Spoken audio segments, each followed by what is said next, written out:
Oi, gente, espero que esteja tudo bem com vocês. Nessa aula de língua portuguesa de hoje, nós vamos fazer a correção da atividade da página 61 a 63, tá? Do nosso livrinho didático. Então, ali na página 61, eu tenho gêneros em diálogo, né? Ainda falando sobre o infográfico, né, gente? Então, vamos lá. Além dos infográficos, há outros gêneros textuais em que os sentidos são construídos por meio da relação estabelecida entre a linguagem verbal e a linguagem não verbal, ok? O texto que você vai ler é um exemplo, tá? De gênero que também explora a relação que trata essa relação de linguagem verbal e linguagem não verbal. Esse é o que é apresentado logo aqui embaixo, é intitulado Clipe Poema, tá? E esse daqui é o Sem Saída, escrito pelo poeta Augusto de Campos. Augusto de Campos é um poeta concreto, ok? Nós vamos ver ainda mais um pouquinho sobre poesia concreta mais adiante, tá, gente? Então, esse texto foi originalmente concebido em um programa de computador, tá? E sendo assim, o autor considerou recursos multimídia, né? Ao elaborar e ao pensar em como seu poema seria lido. Ele conta com a interação do leitor. Ele conta na verdade, o leitor vai ajudando a construir o poema através da linguagem, né? E como não é possível explorar, né, pessoal, os mesmos recursos multimídia aqui neste livro impresso, para tentar mostrar todo o movimento do poema, o autor aqui do livro optou por reproduzir, né, cada uma das telas do clipe poema na sequência em que elas aparecem. Veja bem ali, ó. Faça a leitura das telas, considerando que cada uma corresponde a um verso e que as telas 1 e 9 são representações do poema todo. Depois responda as questões. A primeira questão é uma resposta pessoal, mas vamos lá, né? Vamos à leitura desse poema. Sem saída. A estrada é muito comprida, o caminho é sem saída. Curvas enganam o olhar. Não posso ir mais adiante, não posso voltar atrás. Levei toda a minha vida, nunca saí do lugar. No caso desse poema, gente, aqui, Sem Saída, né, o Augusto de Campos, além do poema em si, agrega-se a ele a multimodalidade, né, que está expressa aqui na disposição dos versos e em suas cores. Além dessa interatividade, porque o leitor, né, como eu mencionei anteriormente, ele é construtor, né, da forma dada aos versos, o leitor que constrói esse poema através da forma que atribui aos versos, né, gente? Na internet, se vocês tiverem a oportunidade de visualizar, na internet é possível, sabe? Você vê certinho que à medida que você move o cursor, as letras vão aparecendo e desaparecendo. E desse modo os versos que compõem o poema vão sendo construídos e desconstruídos, ok? Quem tiver a oportunidade, dá uma olhadinha, procura na internet pelo poema, que vocês vão conseguir visualizar direitinho. Qual a interpretação possível desse poema? Poesia é algo subjetivo, né, para que a gente possa interpretar. Porém, o autor sempre nos dá um viés, um caminho, né, que deve ser seguido. Então, a partir desse viés que ele nos fornece, depende do nosso conhecimento de mundo, né, e da interação que temos, né, com o leitor e o poeta e o poema. Para isso, a gente precisa conhecer um pouquinho sobre o tipo de poesia e sobre o momento, né, o contexto histórico que aquilo foi escrito.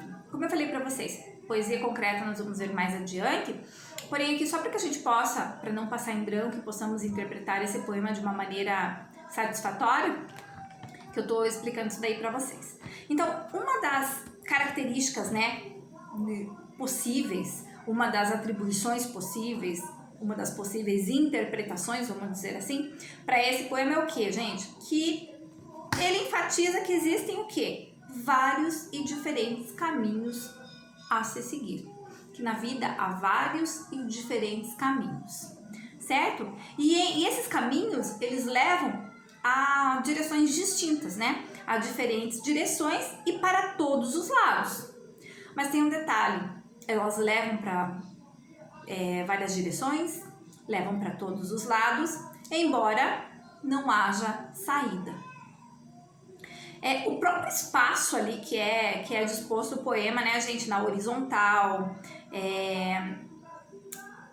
então o espaço horizontal, escuro, em que ocorrem as letras ali, o fundo dele é escuro, né, pintado de preto, então esse próprio espaço aí e as letras coloridas dos versos dispostas nesse espaço é uma limitação, né, de uma área da qual as letras e consequentemente os versos não podem sair.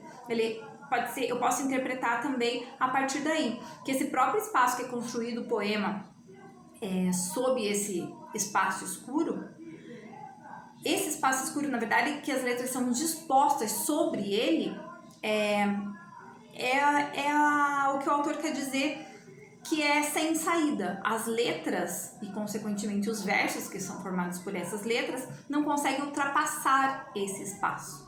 Ou seja, é como se fosse a ideia de caminhar em círculo, né? Ela começa, dá a volta e termina no ponto que se iniciou. Percebam que o primeiro quadro, ele tem o poema inteiro. O poema inteiro está escrito no primeiro quadro. Aí, a partir do segundo até o oitavo, eu tenho os versos que compõem esse poema. E no último quadro, que é o nono quadro, o poema também aparece completo. Ou seja, me transmite, né, me dá essa ideia cíclica, né, de que o ponto termina onde começa. É uma das interpretações possíveis. Esse número 1 aqui, a resposta é pessoal, cada um vai fazer a sua através da sua percepção que teve ali desse poema. Vamos lá para a página 62, a número 2 então, gente. Na versão multimídia desse clipe poema, os versos surgem e rapidamente desaparecem na tela, voltando sempre à posição inicial. Isso acontece na construção de todos os versos, levando em conta o teor do clipe poema sem saída, que efeito esse recurso causa no leitor. Considere a sequência de telas que deu origem à tela 3 para responder. O que vocês acham, gente? O que pode ser atribuído, né, a esse poema? Esse texto, né, ele pretende o quê? Mostrar que não se chega a lugar algum, como eu havia mencionado anteriormente. Então, esse texto pretende mostrar que não se chega a lugar algum, pois o ponto de partida é sempre o ponto de chegada, certo? E o que reforça essa ideia do título do poema, né? Vamos agora, pessoal, para a página 63. A número 3 e a número 4 também vai depender da percepção de vocês, é uma resposta pessoal. Então, vamos lá para a número 5, ok?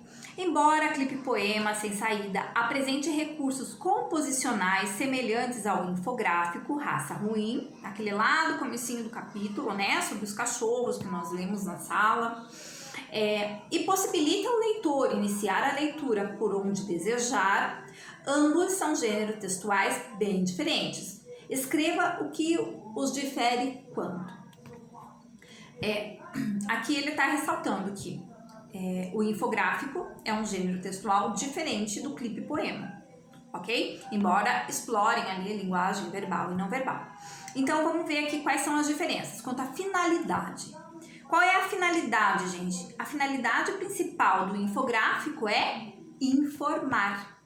A finalidade principal do infográfico é informar, e já do clipe poema é o quê? É uma poesia, é arte, é literatura. Então, como primeira sugestão de finalidade é o quê? É entreter, pois está relacionado à fruição, à estética das linguagens que utiliza na sua construção. Então, o infográfico é informar e o clipe poema, a sua finalidade maior é entreter, ok? Porque ela tá ligada a essa estética da linguagem, né? Que utiliza na construção do poema. A letra B. E quanto à esfera de circulação, qual é a diferença entre o infográfico e o clipe poema, gente? O infográfico, basicamente, esfera jornalística, né? E o clipe poema, esfera literária, ok? E ao veículo de publicação? Ao veículo, jornais, revistas, blogs, etc. Bom, nesse caso, né, nesse sentido, tanto o infográfico quanto o clipe poema podem aparecer em diversos veículos, né? Isso é mais amplo, né? É mais livre. Em veículos como jornais, revistas impressas, revistas online, sites, blogs. O clipe poema pode aparecer também em sites e blogs, né, especializados em literatura, ok? Então, assim nós finalizamos a nossa aula de hoje. Voltamos numa próxima aula com outro assunto. Até mais e fiquem bem, gente!